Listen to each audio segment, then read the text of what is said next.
Welcome to Email Marketing for E-commerce. My name is Charlie and I'm going to be running you through everything you need to know to get started with email marketing for either your own e-commerce business or if you're offering this as a service, what you can do for a client. Now, this is going to include a little bit of how-tos, but more so the foundational theories and ways of thinking when you're approaching email marketing for e-commerce. There's going to be 7 key sections to the course, starting off with 1, is email marketing worth it? 2, the e-commerce buyer journey. 3, how to start growing your list. 4, segmentation and how you can use that to your advantage. 5, automated flow. So how can we get email marketing working for you 24/7 in the background without you needing to touch a thing. 6, getting started with campaign strategy. And 7, the 3 key stages to SMS and introducing that into your email marketing sort of strategy and campaigns. And last but not least, we've got 8. Yes, it's a secret, but to give you a hint, it could involve more free information, tips, a community, but we'll leave that for later. So I won't bore you with the details, but a little bit about me is that I run an agency that helps e-commerce businesses grow from within. And I started off as a website developer, so I did majority of my work in Shopify development. And then this has slowly led into the other areas of e-commerce as clients' demand sort of grew. And now we mostly offer website development, so the Shopify themes, and also email marketing and e-commerce strategy. So they're the 2 key pillars. Yes, there's other bits to it, but as you would have seen in my previous course, which is getting started with Shopify, this one now to do with Klaviyo, you kind of see how it all ties together.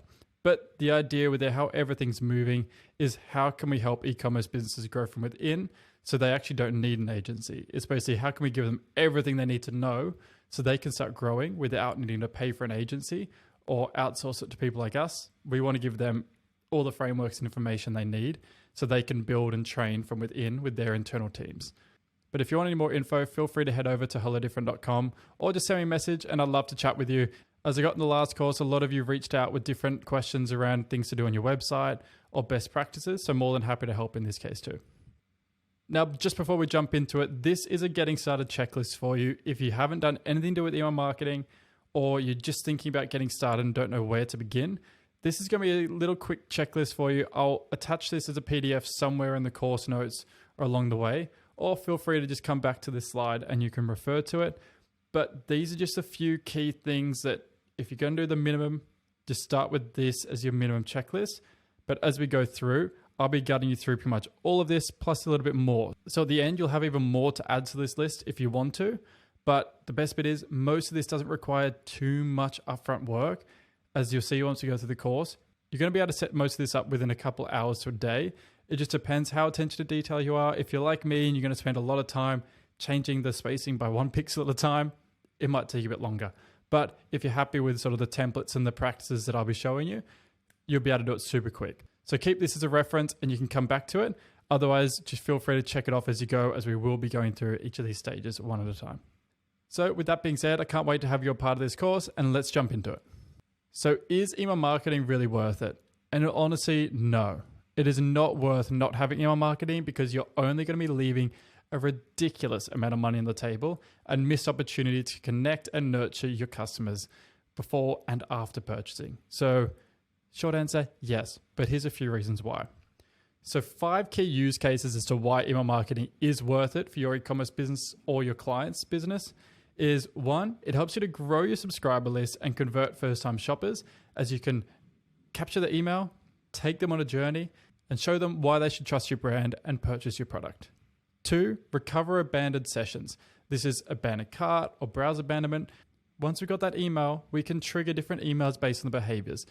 3, nurture customers post-purchase. This is a big one. As we all know, acquiring customers is important for growth, but nurturing and retaining is just as important for long-term sustainable growth and maintenance of revenue and sales. This is huge, and there's so many things you can do through the automated flows, which we'll see a few of those throughout this course. But it's something that is a lot easier to do through email and a lot more of a personal connection you can create than what you can often achieve on social media, depending on what your strategy is.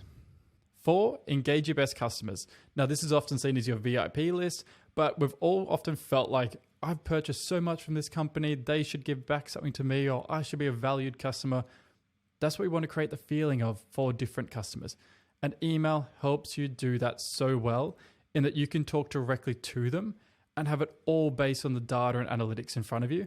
Whereas things like social media, you're often talking to the broader audience. Even though you might be talking to one, you can't talk to your VIP customer on social media unless you're in the DMs. But email marketing, you can do that with automated triggers, and all the data is there for you to reference and segment accordingly. 5, drive incremental revenue through your email campaigns. Now, this is a big one, as you'll see also with SMS comes into this too, but you can have instant touch points with your customers to drive certain actions. And this is often related to, seasonal or timely events that could be happening in the news or around the world. You can have different sale campaigns, flash sales, or new launches, product releases. Anything like that is where you can have that direct communication with your customer and immediately be in their pocket or on their computer straight away. And that's something you can't quite do with social media anymore unless you're paying the big bucks. And we've seen recently with Instagram rolling out a new update where you pretty much have to buy reach to your audience or your followers. Email marketing, yes, there's a fee involved, but you're having direct touch points all the time. And yes, you do pay for your email marketing, but in my opinion, it's fractional and you can get a much higher guarantee return on it and just more control. Whereas social, you're going to lose all of that control. But in saying that, they do play different roles. So don't think you can only do one or the other. As you grow, you will need to be able to manage both of these. So these are just 5 key use cases. Now, I could probably go on and list 50 to 500, but I'm not going to bore you. And some of them get way too detailed and minute. So these are just high level, 5 key things to think about. And you're going to see even more of these pop up as we go through. But if this hasn't convinced you to do email marketing, you're probably in the wrong place. But considering you're already here, you probably didn't even need to see these and you know why there's value in email marketing and what it's going to do for your business. So the e-commerce customer journey. Now, it all starts in this case is once they've gotten to your website. Obviously, there's a journey before that too, but we're only focusing on once you've got them to your website, what can we do and how can we use email to help this journey along the way to lead to a sale and a long customer relationship that's going to lead to a lot more sales and a long, happy relationship together. Once they've visited the website, we've gotten them to subscribe. Once you've got that email, let's hope they've gone through the website and they've gone to view a few products. Let's say they've added it to cart, then they check out, they make a purchase, they use your product, they love it, of course. Then they become a fan and a promoter of your business. They're a lifelong loyal customer and they're going to tell all their friends and family about you. But then they become a bit of a churn risk. Why are they going to keep buying from you? What's in it for them? Why don't they go to the other store that sells at a little bit of a cheaper price? But we've done the customer research and we know why they like to buy from us and what benefits we offer that the others don't. But let's just add a little bit more detail to this journey. And we're going to see how email marketing comes into play to help basically smoothen out this customer journey process, make people feel more heard, more nurtured, come back as a loyal customer and stay with us for the long term. So I'm not going to go into depth on all of these, but I will touch on each of them. But let's just say we start off with site bounce. But first we can see that once they've made it to the website and they take their steps through and they make it to the product page, we run the risk of them bouncing, which bouncing just means they've left your website. There's a lot of different things we can do to get them back, but this is one thing that often there's on-site experiences that are different to email marketing, that it's more how are your products and collections formatted, what information is showing, what's your page load times, all that. That affects your bounce a lot. But in this case, we're going to be focused on how we can use email marketing to improve this. And often it's how we can get them back. So let's just say they've subscribed and they get into the welcome series. The first thing here is that we can now take them on a journey. And that journey should be creating that initial connection and touch point with the brand. This can often include the incentive of discount code, but we're actually going to get into the details of each of these different automated flows shortly. So you might want to come back to this a little bit later on once you've got that additional context. But this will get you just thinking and understanding as we go into these next steps. So now that they're a part of our welcome series, we've got them to actually add the product to the cart. Although they leave, they're gone, we've lost them. Where have they gone to? Well, this is where our automated flows come in and the abandoned series. So whether they were just browsing and then they left or they've added to their cart or checkout, we can then have the automated flows to bring them back to the website, remind them what they were going to purchase, and then take that next step, whether it's start checkout or complete the purchase. This also ties into the site bounce. So say they do leave the website, these emails will help them come back. And often it's the browse abandonment for the initial bounce. is that they might have viewed a little bit, they didn't really take too many actions, and they've gone. This is how we can get them back to view more products and maybe convince them as to why they should be purchasing from us and the benefits of purchasing with us compared to other competitors, for instance.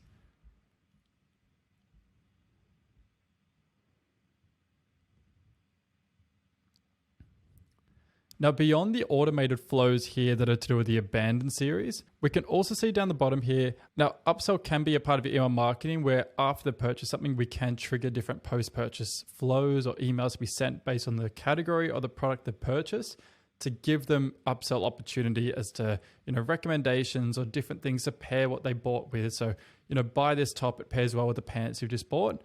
Although there are also great Shopify plugins or checkout extensions now that we can use to create that upsell opportunity whilst they're there and they've already made a purchase. So we know the barrier to buy again is a lot less now. They've already broken that biggest step. So now we just need to show them the products and make them feel the connection with them. We don't need to convince them to purchase from us. We just need to be showcasing the products in the right light and the right messaging to keep them coming back. So the last ones here we have are mostly to do with collecting our data and that feedback from customers. So we have the review requests and also NPS, which the NPS is a net promoter score. So basically what we want to do is in the review requests, we can get reviews based on the products on an individual level. We can then show these on the website, on the product pages or anywhere on the website. And that will help with the social proof. You can include those in your email marketing. Sometimes if they're not 100% perfect feedback, that's also good because we can show things improve over time. And that's where the NPS comes into it. As we want to collect the data, it's the net promoter score is how likely are they to promote us to other people based on their experience they had. Do they love us? It's not a love-hate, it's just good. Or do they hate us? Now, if they love us, great. We know that we're going to come back. We just have to nurture them and make them feel connected with the brand and keep that there. If it was an okay experience and it's not a love or a hate, there's still improvement to be made there. And we need to understand what could make it better. What could take them to a love and actually want to tell their friends about us rather than just like they're a good option on the line. I might buy from them or I might buy from the other ones. They're not loyal. They're just kind of hanging around for, maybe a sale pops up and they'll come back for more. And then if they hate it, now this is where you need to understand why do they hate it. Was the shipping experience? Because sometimes it's not actually a product or your store. It can be externals, but there's things we can do to improve that. And the messaging in your email marketing or anything there. Was it the packaging or was it the product quality? Was it the sizing information? Do they not know how to use your product? Now, all of these things come together and sometimes it could be a little bit in each and everyone needs different information for each part of that. We need to then tailor the experience according to that feedback. So if someone's given us terrible feedback for any of those elements, we need to hear that, acknowledge it, and act on it. Once people hear and see that you're acted on their feedback, they're much more likely to be won back. And this is where we get them coming back to view more products, add to cart, start checkout, and make a purchase.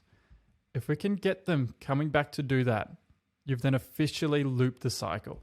If they don't and we lose them and they leave a 1-star review and never to be seen again, it starts to become a slippery slope if you get too many of those and we're not sure why. So this is important. Remember, bad feedback isn't always bad feedback. It can just be truth that we need to hear. And it's how businesses grow. We've all had bad feedback before, but it's how do we respond to it? And if we can take that bad feedback and almost turn it into a positive, think they've purchased from you, given you feedback. So you've been paid, you've been given feedback, and now you can act on it and make the experience even better to get more in sales. And you can act on this so quickly. And it's often very little things that need to be tweaked. And often these can be acted on really quick. And it can be the way little bits of information are shown in your emails. When do they receive certain information? Transparency around the shipping or the packaging. Anything there can be done so quickly. And you can have, especially as you're growing and you're smaller, that real personal connection with people. And that's what will build trust and loyalty as you continue to grow and people see that you actually listen and hear them. Big thing that often bigger e-commerce businesses that fail to do that, things just get lost and then eventually the customer base becomes less loyal and it's more just about shopping around for the best price. So if you can get that bit right of the customer research and understanding why people enjoyed the experience and why people hated it, you're going to see a huge amount of loyal customers. They're going to keep coming back and telling their friends, adding more products to cart, and buying more from you with less hesitation. Now, I've tried to simplify this to only focus on the key sort of action items that are relevant to what we're talking about, plus have a few extra bits in there. But if you have any questions about this, leave a comment or send me a message, and I'm more than happy to dive into this deeper with you and show you different things you can do on site or in your email marketing to improve each element or each section, as there's a billion things you can do, whether it's across your socials, your website, or your email, that can help improve each step of this process. So let me know, and happy to talk to you about it. Growing your email marketing lists. Now, this is a huge step for people, and often people think that, why would I grow my list? Like, I'm not going to have time to send emails to them. Why do people want to sign up to my newsletter, my, updates, whatever it might be? It's like, I'm not big. I'm not one of the big brands. Wrong. This is where you create such a strong connection with people. And it's one of the most profitable things you can do for your business from a marketing standpoint, because once you've got the email, we just need to nurture every single person on that list until they take an action or they unsubscribe. And that's completely fine. Don't be worried about it. But this is what we're going to do to get you growing your list as quick as possible. The first thing to do, and most importantly, is to make sure we get a form on your website and make sure it actually works. So to get new subscribers, we're going to add a pop-up or flyout form, and also an embedded form. Now, the pop-up or flyout is often what you see come out on your website once you land on someone's store or once you've taken a few actions. Now, to keep it simple, we can just have this, trigger after a couple seconds. So let's just say 3 seconds of page load. The pop-up will show up. Make sure the messaging is actually a little bit engaging, or you have a nice incentive as to why they should sign up. Don't just say, subscribe to my newsletter. I don't really want to subscribe to your newsletter if it's just a newsletter. Like, what's in it for me? If I get a discount, there's going to be exclusive tips or different styling tips, ways to, 20 recipes for free, then relate back to your products. That's what I want to see. Like, there's actually benefit and value in it for me that you can then, I can take a little bit of, promotional material in there if then I've also gotten value in exchange. So the pop-up and flyout forms, you can keep those simple. You only need one of them. Don't have a pop-up and a flyout form. We don't need both. Just pick one, whatever you prefer, and then have the little teaser tag. So if you're on Klaviyo, you can have a little teaser tag that sits in the corner. You can have a bit of feature text in there that says, get 10% off. That text will just be sitting there. So even once I've closed the pop-up form, because most people, when they first land on the website, you're going to close the pop-up form. You're not just going to subscribe within the first second because, who even are you? I don't even know your brand just yet. I'm coming to see what you're about and learn a bit more about you. But this little teaser just lets me click on it, and the pop-up will reappear when I'm ready to subscribe. So great, a little addition that Klaviyo has introduced recently, and other email platforms also have that now too. And then if we go to embedded forms, this is what you often find a little bit further down the page. We'll find that in the footer or somewhere around there. So it's often once you've scrolled to the bottom of the page, you might just see the embedded form there that says, get 10% off on your first order, or something like 20 free recipe ideas for your family. You can have whatever you want really, and whatever will be relevant, engaging to your audience. But this one, again, just a nice little addition to the website on top of your pop-up form, because it's not intrusive and it's just going to sit there subtly, unless you make it bold and colorful, which, you do you, not my cup of tea in that way, but whatever you like, and you can have it sitting there just in the footer or lower portion of the website. Now, a little getting started tip is that if you're using Klaviyo, you get access to their sign-up form library. Now, this is a big range of different sign-up forms. So it has for email and SMS, SMS only, birthday sign-ups, all those sort of things where you can have a template that pretty much takes all the technical work, gets all the technical work out of the way, and all you have to do is style it and align it with your brand. So super easy. Often you can go for a simple one, just change the colors and maybe add an image or something like that. But again, doesn't need to be so crazy. Just make it easy to read and a clear offer or statement, an incentive for someone to join. Whatever that might be, it's up to you. But just keep it simple, stupid. Don't do anything too crazy here. It doesn't need to be loud and crazy. Now, one of the most crucial ones is collecting emails at checkout. Now, just because someone's purchased from you doesn't mean they've given you consent to hit them with endless email marketing. And people often forget this. They think, but they've purchased it from me. I'm just going to send them an email now. Not quite the correct thing to do. You are supposed to have consent at checkout. Now, if you connect your Klaviyo or other email provider to Shopify, for instance, there's a little option that you can select that has consent at checkout. And that's just going to add this little consent button beneath the input form. So when they're checking out, they just have to click that. Shopify has made it that isn't selected automatically. I believe it was something to do with the data, maybe GDP. But either way, most people will just select that little keep me up to date or, I want the exclusive offers because they have purchased from you now. So it's not like they're scared to buy from you. It's more, will they like your product and what can you give them going forward? So again, a great way here to collect that information. And yeah, it's a no-brainer. So make sure that this is selected. Segmenting your email database and lists. Now, it's not uncommon to go into a client's email database and just see one massive list of newsletter signups or subscribers, and you go, there's no segmentation here. Like, we don't know who's an important customer VIP, for instance. We don't know who's an active or engaged customer. We don't know who's about to leave and maybe hasn't interacted with us in a while. So do we need to win them back or should we get rid of them? There's no way of knowing unless we create segments. So what I'm going to show you is just how to create an engaged segment to get started. Now, an engaged segment is probably the most important when you get started because more engagement will equal higher deliverability. Now, the reason for that is we need to build reputation with the email provider. So let's say we're sending, Gmail receives a lot of emails by us going to their server and they go, ooh, no one's really opening these. Or it's only a very small percentage. They're probably going to start to put us in the spam or junk folder because, no one's engaging with our content or very few. So they don't think you're very relevant. But if we're sending and getting a huge spike in open rates, it then looks like you're sending it to friends and family. It's more of a personal email and a personal experience.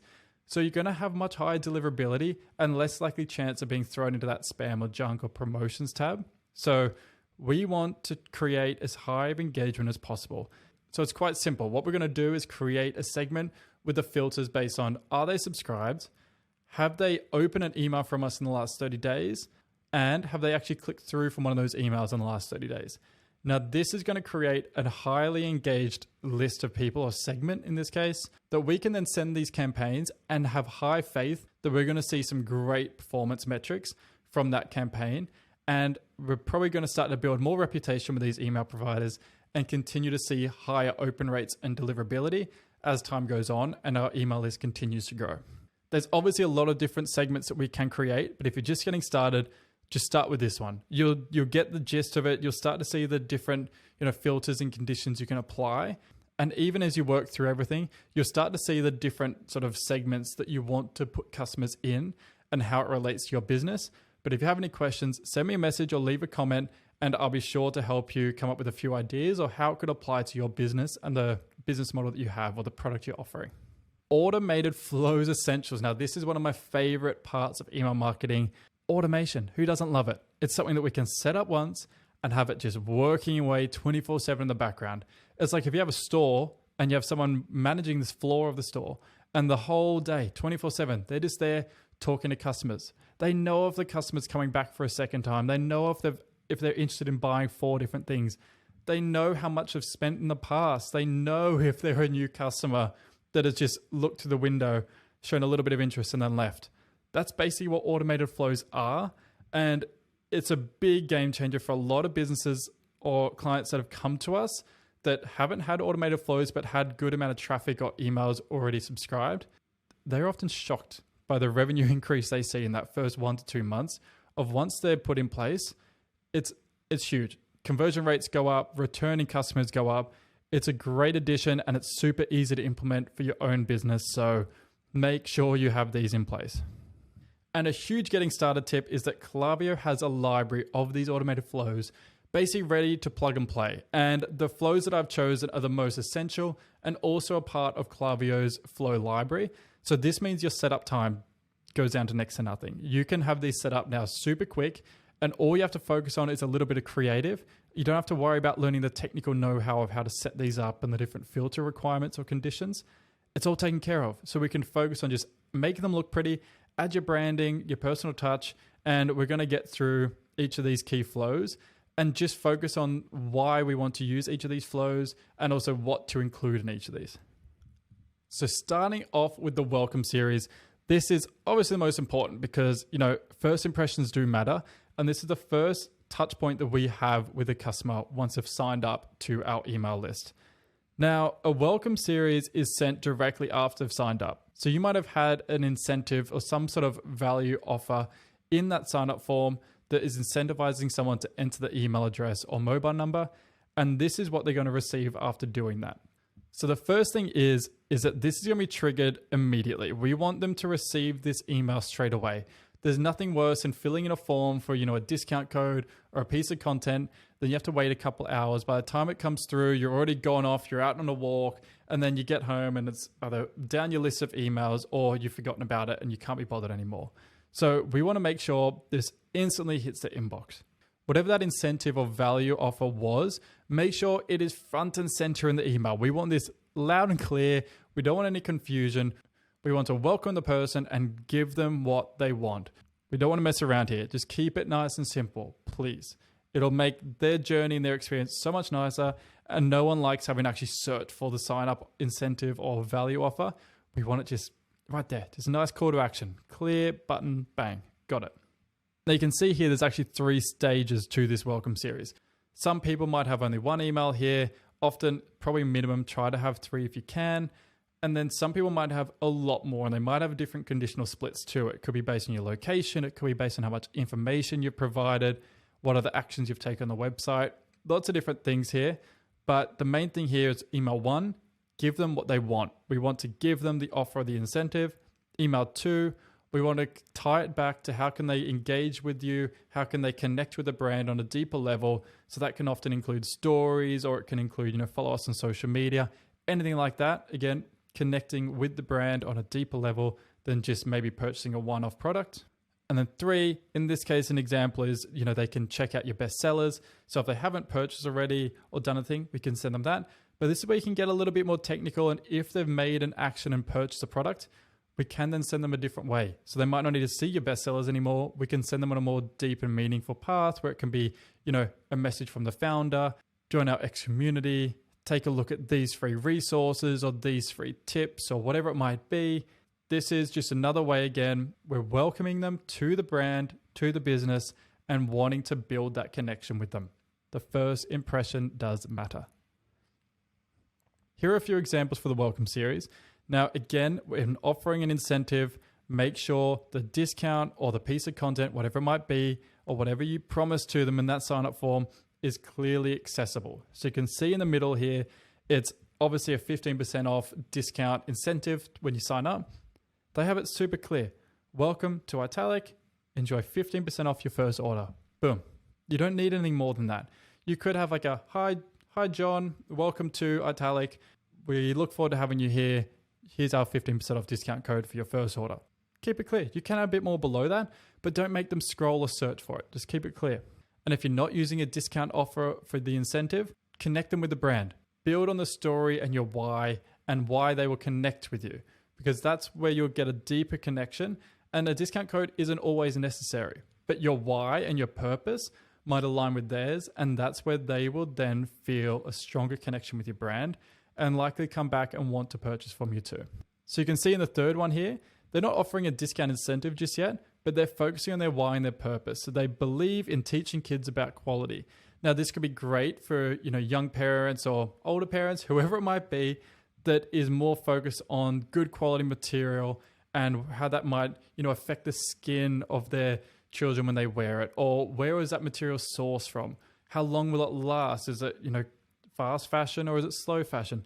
This is, again, a different brand positioning, but a great thing to have. This is a great way to connect and bridge the gap between your why and purpose and the customer's values. And if they match, they're more likely to convert and build that connection with you and the business.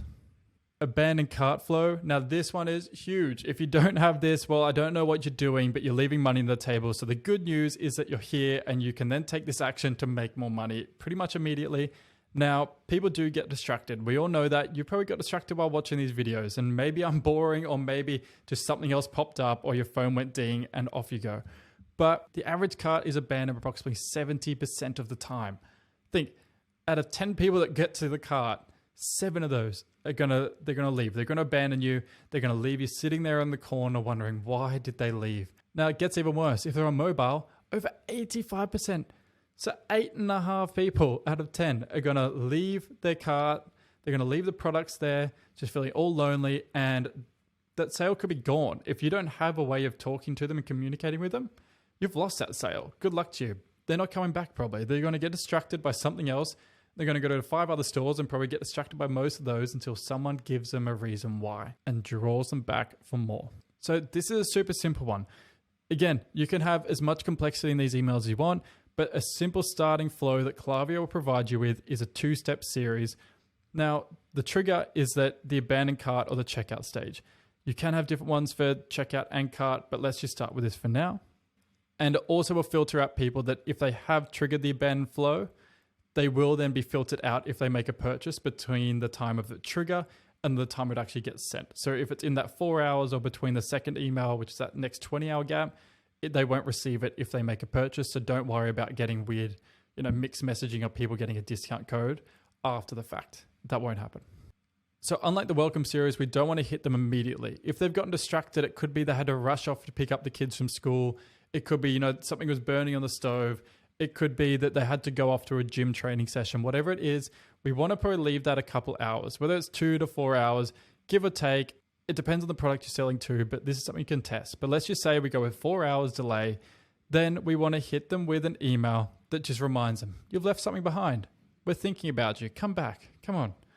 We've got your cart still here for you. Just click here. We've got it all sorted. Just click here. All your products will be there ready to purchase. But if they don't take that action, we can then send them another reminder, say a day later.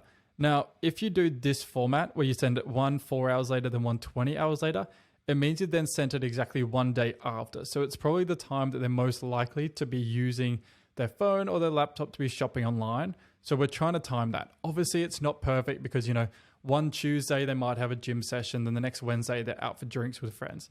It's not going to perfectly line up, but give or take, it'll align most of the time. So what we can see from these couple of examples for the abandoned cart flow is we want to create a dynamic experience. We want the products that they've actually added to the cart to appear in their abandoned cart email. Again, this is taken care of by the email templates in Klaviyo's flow library.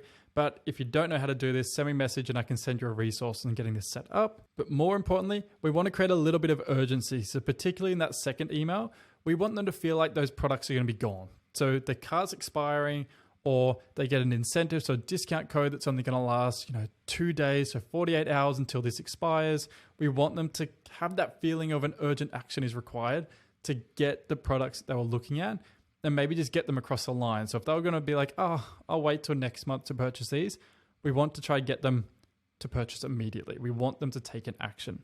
But to take an action, you need a call to action. And the call to action needs to be made as clear and simple as possible. Don't be the people that make, the button kind of blend into the background and it's be a weird bit of text that sits off to the side.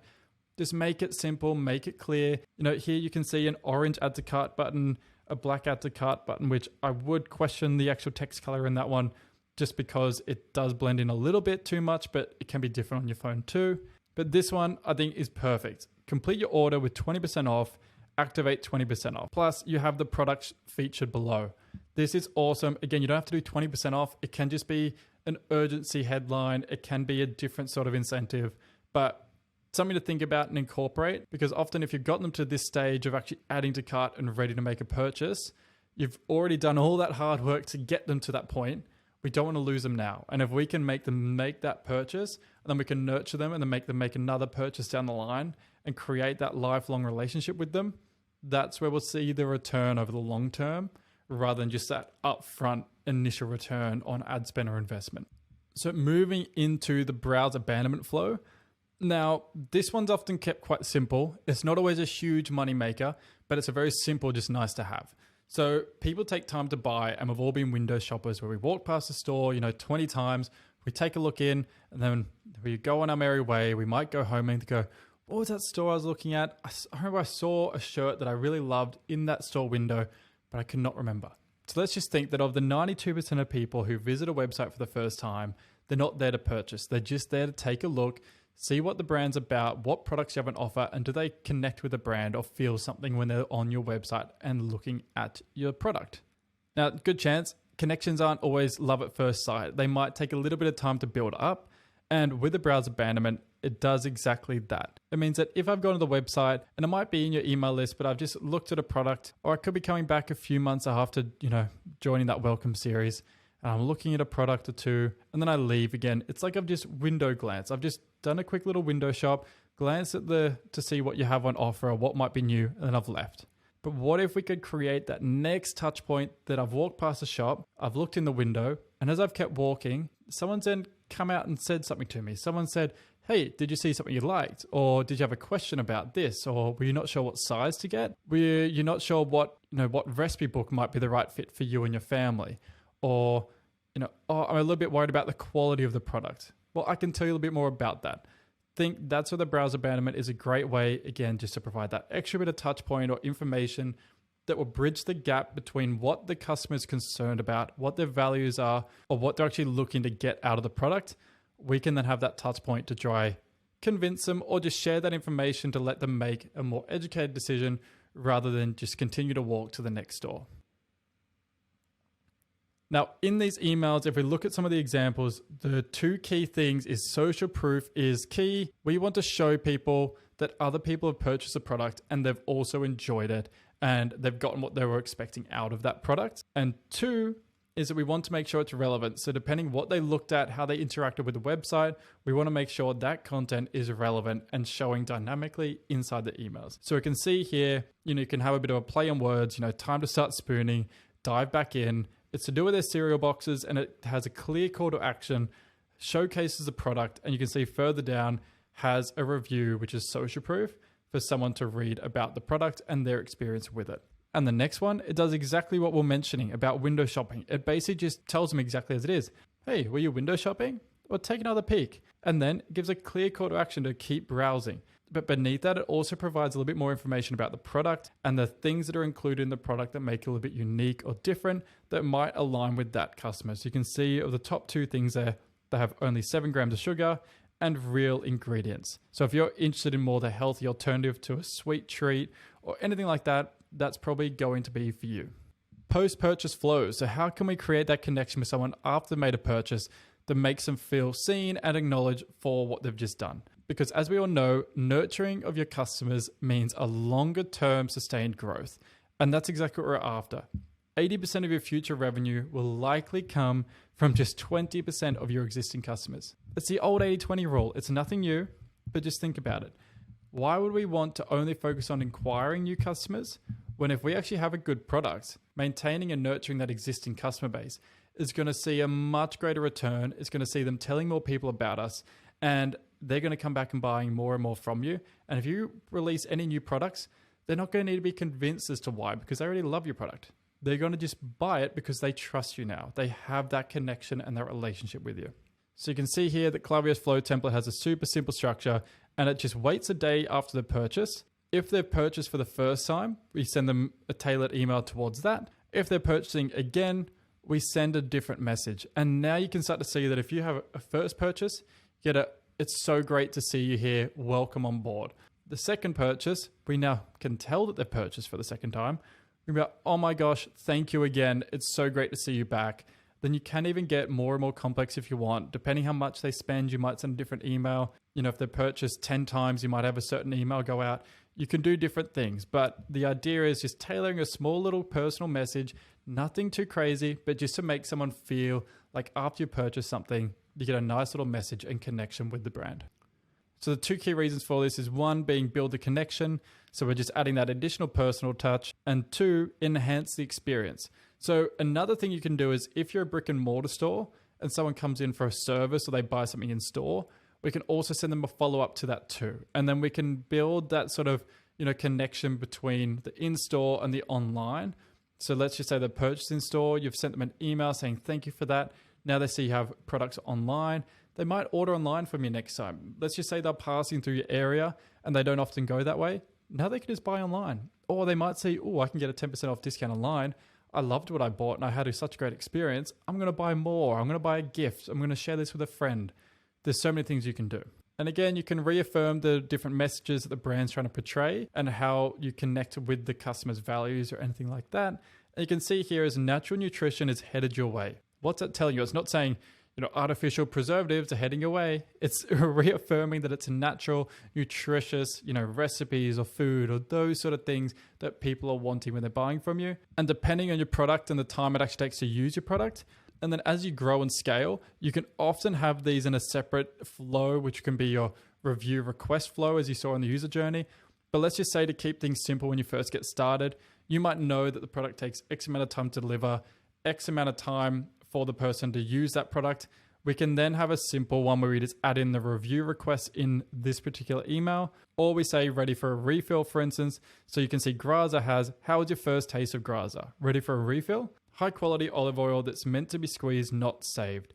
And it's just pushing the message again that we're here for you. We're ready to purchase. We've been thinking about you. We know that you've probably used the olive oil by now. If you haven't, what are you doing? It's high quality olive oil that's meant to be used. It's not meant to be saved and just sitting in the back of your cupboard. So I would suggest splitting these into separate flows down the line. But when you first get started, if you're too scared about complicating it and don't want all these different flows going on, you can just set a good time delay that could be, 30 days after that order's placed or 60 days, whatever it might be, and have one of these follow up. Just make sure there's a filter that filters out if they've made another purchase since then, that they don't get these second emails. So that's just why I'd say put it in a separate flow. But for now, just to give you a few ideas to think about. The win back flow. So this is one where you're probably sitting there wondering, are these customers just ghosting me? Like, they purchased from me before, they said they loved it, but why aren't they coming back? Like, what are they doing? So this just plays your idea that attracting new customers does cost about 5 times more than trying to retain an existing customer. So let's just say they purchased from us and they haven't taken an action in a long time. We need to decide, do we keep them or do we get rid of them?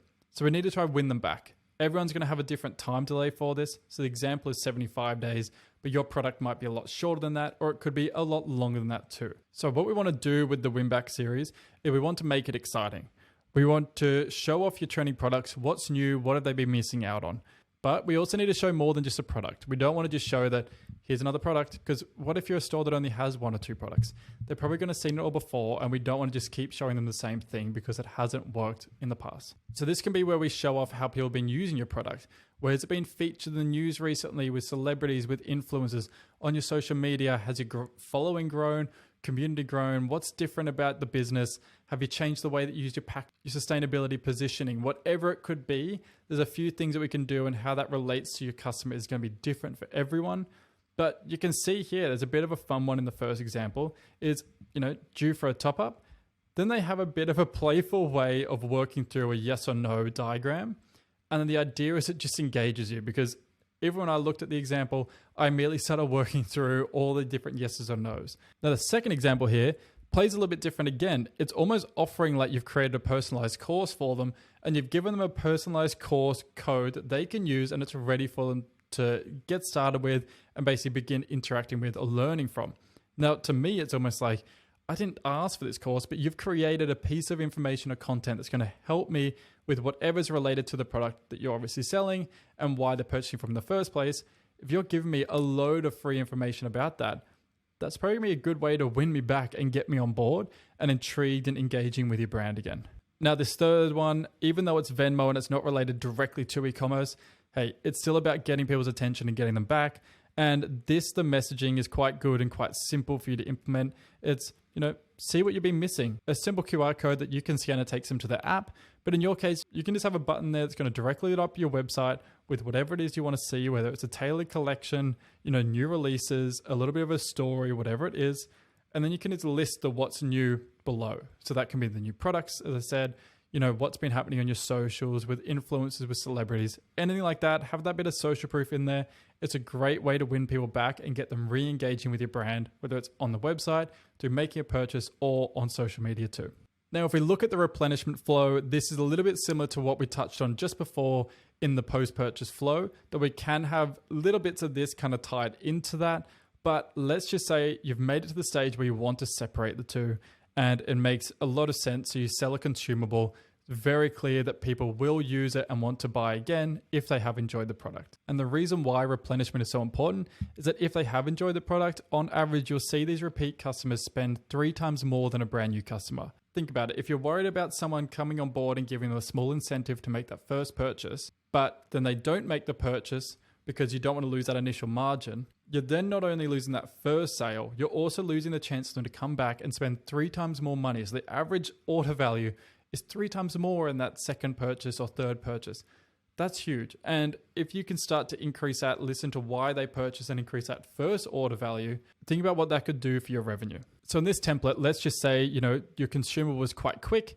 They might use it within the first 25 days. So we want to say, hey, Julie, is your hot sauce running low? It might be time for replenishment.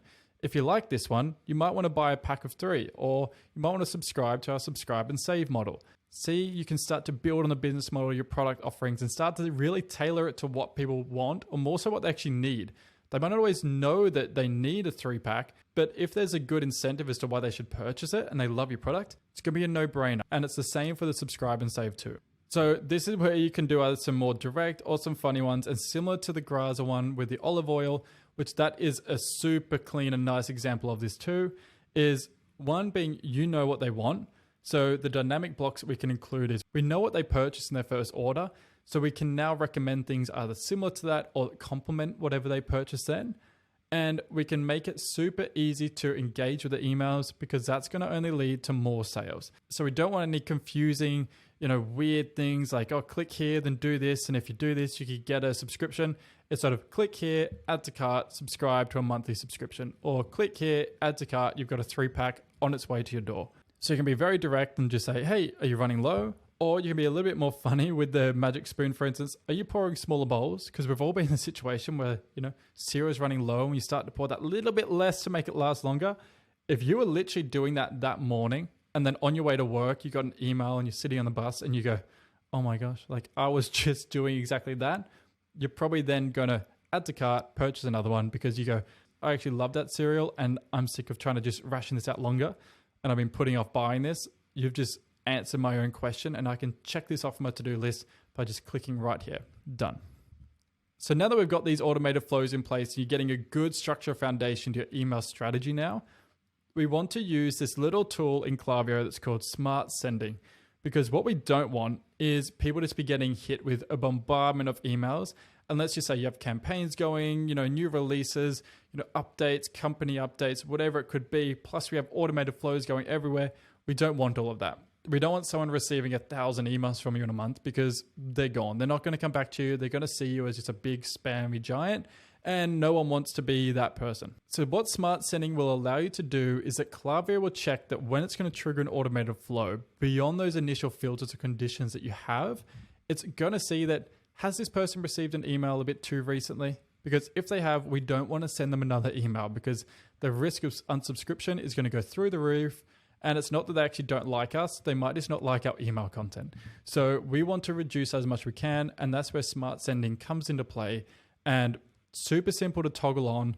And it can make a huge difference in reducing those unsubscription rates, keep the reputation up with your email providers, and gets more engagement, happier customers, more sales. It's what you want. So now that we've got automated flows in place, we're going to jump into now email campaign essentials, because these are going to help us send timely emails that then generate spikes in traffic to our website. So we've got the automated flows to deal with them now, that once we've got them to the website and the actions they take. But these are a few things you can do in your email campaigns just to make them a little bit better and a little bit more professional. So another great thing is that in your email provider, and in this case Klaviyo, there's a massive library of email templates. Now, sometimes they might not look so good, but sometimes they can provide a good foundation for you to add a nice image in, a little bit of text, and change the fonts around, and you've got a good structure to an initial email campaign. As we know, when you run a small business, time is of the essence. We don't have endless amounts of time to spend in playing around with the different designs and the different little graphics we might want to have in an email. Because one thing to remember is we're not all graphic designers. And even though people think they are, trust me, you can spend hours on something, but they're not always essential things to have in your email when you first get started. So unless it's going to add direct value, I'd probably advise just keeping it off for the time being, unless that is a very important aspect of your brand, being that little, creative, artsy touch. I'd advise just keep it simple. Let the product imagery or the imagery that you have from campaigns or social media do the talking, and have just some nice, simple call to actions and text to go with it. Dynamic content now isn't anything new, but it is something that people still miss out in their email campaigns. And let's be honest, unless you're personalizing your email campaigns, you're probably going to start to find yourself in the spam folder because people are going to have very little connection to your emails. And now this doesn't always have to be crazy. It can be things like, you might introduce them by their name. You might just drop their name in subtly into a piece of text. We can change the certain products that get shown based on their location or the different imagery depending what they might have purchased. Like there's different things we can do to create dynamic content. And it's just something to think about. And as we collect more information about each individual customer, it's not always going to use it for, evil, but we can use it to make a more personal and connected experience as time goes on. So for dynamic discount codes, this isn't always an essential thing to have, although especially as you grow, sharing isn't always caring. Now, it depends on the purpose of the discount code, but often what can happen is people might abuse a discount code. So the important thing is to have the criteria inside of, say, Shopify or your e-commerce platform set that it won't just let people use that discount code over and over unless you want them to. But the dynamic discount codes basically will let you create a dynamic discount code. So you can see here on this right side, for instance, balance 20M and then a random mix of characters. It just means that end extension is personalized to that one user and can only be used once. And no one else is probably going to be able to use it unless they're guessing those last few characters. So Klaviyo can actually make these discount codes in the platform, so they just dynamically get generated as the campaigns are being sent out. And this is a big thing to have, especially as you grow in automated flows too, that you don't want the same discount code always being pumped out because people will catch on to that and they can just share it with friends and reuse. We want just to try to minimize that. But when you first get started, it's not always a huge deal, as sometimes the simplicity of having the one discount code and you can track that data super clear and easy. And in some cases, a sale is a sale. People actually don't mind a discount code being shared, but in others, you might be a little bit more picky and want to have that restriction in place. Plus, it does sometimes create a sense of a bit more urgency and realistic urgency that if you have a personalized code and you say, hey, look, this expires in 24 hours, you got to act fast. I'll probably believe you a little bit more than if you just give me a discount code that says, get started 10. Then I'm going to think, you've just given this discount code to every single customer. So I probably don't believe you now that you're telling me that this only lasts for 24 hours. So that's another thing to think about. It can create a sense of urgency or personalization too. The golden question as to when to send your campaigns. Now, often this can be a bit of trial and error. There are often a few times you'd want to leave out, but it does just depend on who your customers are and where they're based. So what Klaviyo can do is you can remove the guesswork. So Klaviyo is a little bit different with how they do this compared to other platforms, although everyone's always changing their algorithms all the time. But basically, they try to calculate in a very transparent way when the best time to send your emails actually is. So one thing with send optimization, it helps you to remove the guesswork, and more importantly, your open rates are going to love you. So this is going to help you, save a lot of time in trying to understand the data, which is already confusing in itself, and pretty much just give you the optimal send time for your current activity of your database. So that's going to change over time. So it's important to actually keep an eye on it as it changes and as your list grows. But to begin with, it's just going to save you that time. And as a small business owner, one of the biggest things we want is to spend less time in some of this nitty-gritty stuff, as it can get very tedious and time consuming. Now, as we saw in the automated flows, that we have smart sending to skip if they've received an email very recent. We don't want to hit them with too many. The same thing can be done for campaigns. So we can have smart sending for campaigns because we want to be smart and not annoying. So we want to make sure that people are happy with what they're receiving and not actually get annoyed by what they're receiving and want to run away and never talk to us again. So you can actually have a bit of control over this. So if you think, I don't want people receiving more than one email from me in 24 hours, 16 hours in this case, or 72 hours, whatever it might be, you can actually set this, and you can also set it to ignore transactional emails. So the transactional emails being things like your purchase confirmation, for instance, you can have it either acknowledge those and not send an additional one if they've received that, or ignore it. That's up to you. Everyone's a little bit different. Again, it could depend on the time to actually purchasing another one of your products. So if it's something that's quite small and people are buying lots of, so maybe clothing as well would fit into that. But if it's something that you're going to purchase once every a year, then you probably don't want to receive a campaign straight away telling me something that if I've literally just purchased it within the day beforehand. Then within the email campaign setup itself, you'll be able to toggle off or on the skip recently emailed profiles. So it's just whether you want those people to receive it or not. Because sometimes if it's not, directly related to a promotional thing or anything like that, maybe people are more happy or intrigued by whatever that email has to say. So we've made it out of email and it's into SMS. Now, you might have gotten to here and thought, you know what, I've got enough on my hands. I don't need any more to add to this. And I completely understand. Most people will benefit the most just from the email component, but SMS can just be, it's like a nice little cherry on top. If you already have all the email working and you go, you know, I think we could engage a little bit more here or get a little bit more out of this. SMS can be used in such a nice strategic way that it doesn't feel too intrusive because, you know, we've all had the brands that just hit you every week with flash sale, this, get discounts on this, new product, blah, blah, blah. I don't want to have that many, you know, touch points with you. But if you hit me out of the blue every once in a while with something that's actually purposeful and meaningful to me, I'll probably love you for it because then I'll actually be like, oh my God, I never would have seen that email because it would have been, you know, maybe in the mix of the other ones. And if it's a sale time, there's going to be lots of different sales happening. SMS would just get directly to me and I'll see it immediately and can action whatever it is that you want me to do. So obviously the first step to this is actually getting the number. So it's always asking that daunting question, can I have your number? And sometimes people say no, and that's okay. We don't need to get sad about it. We don't need everyone to sign up to this, but you'll probably get your loyal customers in there too. So that can be something to think about with how you pitch the positioning of getting their SMS, but also how you then communicate and talk or segment your SMS list. So like anything, we need to give them a good reason why. And you can see here, Graza uses an example of, so you want to be besties? And by signing up to text, you're going to receive XYZ. Now, that's a great way to get people on board because if you just said, hey, do you want to join our SMS list? I'll probably think no. Like, well, I don't want to give you my number. But if I say, hey, want to be besties? Sign up to our text and you're going to receive early access to all our sales, new releases and early access to those too, plus any free resources or tips or tricks or any, you know, webinars or exclusive event invites. I'm going to absolutely be interested in signing up to that because I'll actually then see the value in it. And as a loyal customer, I want to be a part of all of that too. And then even better, just below this, they reaffirm what they're trying to say by showing that next week we're dropping something extra to our text friends. And to double down on this, just beneath that section, they have, we're dropping something extra special to our text friends this week. Get in on it. So now I feel like I'm missing out on something. And if I don't put my number in here, I'm going to miss out on whatever that little special something is. And I love this product and this brand, so I want to know everything about it and feel a bit special in that way. Because see how they even said special? It wasn't we're releasing a new collection so just find out about it. It's we're releasing something special to our SMS list.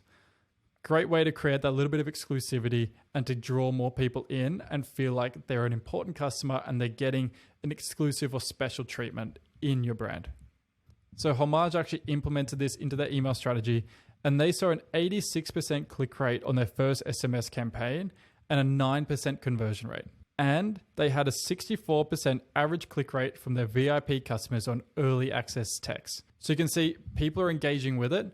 They're obviously hitting them with relevant information or content because a 9% conversion rate is great. And with their VIP list, 64% of people engage and actually click through to their website. 64%. So it means, again, the content that people are getting, they're feeling like they're actually getting something. They're feeling special, they're feeling heard, and they're feeling seen. So if you can create that feeling, SMS is only going to help boost what you're currently doing and expand on all the hard work you've already put in place by just creating those additional little touch points. Now, when you're starting out with SMS, it's best not to try to do everything all at once because there is a lot there. And if you're small, it's not actually viable or worthwhile going too in depth with it. So we want to take it step by step. So we call this the crawl, walk, run, where we can break this into 3 different stages and also have a few different things to do before each stage. So before we get started with crawl, we want to make sure we have your list set up correctly, a way to get new subscribers, so SMS subscribers, not just email, and we want to launch your first SMS campaign. So what this looks like in the crawl stage is that within the forms, you have an SMS consent at checkout. So just like we had with the email, you can have SMS too. And we also have an email plus SMS pop-up. So in the Klaviyo form library, you'll see some templates have email plus SMS. So it can be stage 1, you have email, then the stage 2, SMS, and then a thank you. Now, you can also have that all on the one first page as well, if you like, where it has email, SMS, and name. I'd recommend keeping it short and you can have 2 stages. So if they only fill an email, then go to the next stage. You've at least got that email because SMS can be optional for them. Then for flows, you'll have a tailored flow for SMS welcome series, plus an abandonment flow. So you can include SMS into your existing abandonment flow. So your abandoned cart flow, for instance, can have an SMS be sent out alongside your email. So one might be a, hey, you've left something behind via email. Then the second follow-up can be an SMS text being like, psst, you've left these items still. They're going to expire soon. Use this 10% off discount code and check out quick while you can. And then a couple ideas for your campaigns is sale announcements and VIP early access. I would heavily suggest your VIP and early access be something you start with a focus on, just to make people feel like they're really nurtured and being taken care of within your brand. So now that you've outgrown crawl and you're ready to walk, we're going to invite email-only subscribers. We're going to add time-sensitive SMS campaigns and integrate SMS with email. So what this will look like is within forms, you can have SMS-only forms. So in Klaviyo, we can have an SMS form pop up to email subscribers. So people who have already subscribed via email will have a different pop-up shop on the website, and that can be requesting them to add in the SMS details. Plus, as we saw back here, we can have people join our SMS list and incentivize people already in our email list. So with inflows, this is where we can start to build out and continue to expand the structure that we have in place. A big one here being a happy birthday series or a birthday series. There is a template for this that you can use to get started. And also ones like price drop alerts. And then going into campaigns, which you might already be doing a little bit of this, but it's where we can start to integrate SMS too, is that we will have holiday sales, some more seasonal timely sale events, and also new product or collection release launches. Now, if you feel like you're power walking and ready to run, then you can jump into the last stage here. So what we're going to do is we're going to share all of this on social. We're going to make it more convenient, and we're also going to increase personalization. So within the forms for Run, you're going to have Instagram swipe up. And so the forms within Run, you're going to have Instagram swipe up actions and promote opt-in keywords in your campaigns. And in your flows, you got to integrate SMS into your customer win-back series and transactional updates. So that can be anything to, hey, come back, do you need a top up? And also your order's on its way, or thank you for your order. Those sort of things there. Again, can be super personalized, so they feel like they actually are getting updates from the business owner or the worker themselves. And then for campaigns, we're going to use a little bit more targeted segments here. And also we're going to start to share a little bit more content or resources with the certain segments. Again, not everyone wants to receive these, but highly engaged segments of people that have signed up to receive this information might be interested in any blogs or new podcasts that are talking about the product, or, have featured guests on there. Anything like that where there is a value involved, always feel free to share this if the segment wants it. Now, what you can see with all of this is there are things in Run that you could do at the crawl stage too, but the idea is just of a priority. So sometimes these bits in Run, they can be very high value, but only when you're at a certain scale. So you need to focus sometimes on what you might think of are quite boring or tedious little things first, but they're going to make the biggest difference at the stage you're at. And you continue to stack and stack and stack those, then you've made a huge difference as you've gone from crawling to running, and you're going to see a massive shift in the engagement and retention of your customers. Shh, don't tell anyone, but I have a little secret for you. If you're wanting more and more information about this, or have a lot of questions and need help as you're growing your business and scaling your e-commerce store, I think I have the right place for you. So what I'm going to do is I'm going to set up a community so anyone who does this course can join in, and they're going to get access to things like live Q&As, email marketing frameworks, tips and tricks, things like we talked about today, but on a more detailed level, and things that we're doing for our clients ourselves. So you'll literally get what people are paying us for. We'll be sharing with you for free in this community. And we're going to also do things like Shopify and Klaviyo audits for people in the community. So if you have any questions about your website, or why is our bounce rate super high on the landing page or product page? Why is this email just sucking? It's getting 0 open rates or very low. We're going to help take a look at some of those on a monthly basis and share those findings with you.